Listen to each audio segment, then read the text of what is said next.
यानंतरची बातमी आहे ठाण्यामधून। ठाण्यामध्ये सध्या पावसाचा जोर वाढलाय। ठाणे रेल्वे स्थानकावरती सध्या प्रवाशांची गर्दी वाढली आहे। मध्य रेल्वेची सेवा सुद्धा आता धीम्या गतीने सुरू आहे। ठाण्यामध्ये पावसाचा जोर वाढलाय, याचा परिणाम आता रेल्वे सेवेवरती सुद्धा होणार असल्याचं आता बोललं जात आहे।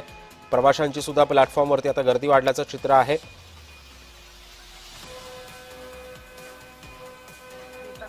मुसळधार पाऊस जो आहे तो ठाण्यावरती बरसतोय।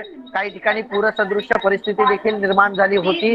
मुंबईमध्ये सध्या पावसाने थोडी का असेना उसंत घेतलेली आहे, मात्र ठाण्यामध्ये अशी परिस्थिती नाहीये, कारण ठाण्यामध्ये अजूनही पाऊस जो आहे तो बरसताना पाहायला मिळतोय। मी सध्या ठाणे स्थानक परिसरामध्ये आहे।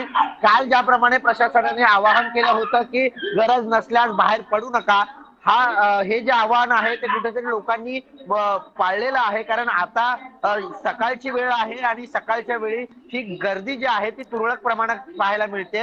याच ठिकाणी मोठ्या प्रमाणात गर्दी ही सकाळच्या वेळेत असते, मात्र लोकांनी बाहेर पडणं टाळलेलं आहे आणि वर्क फ्रॉम होमचा मार्ग जो आहे तो अवलंबलेला पाहायला मिळतोय। मात्र खाजगी नोकरदार वर्गांना आजही सुट्टी देण्यात आलेली नाही आणि त्याचमुळे खाजगी नोकरदार वर्ग जे आहेत ते मोठ्या प्रमाणात कामावर जाण्यासाठी, कार्यालयात जाण्यासाठी बाहेर निघालेले आहेत।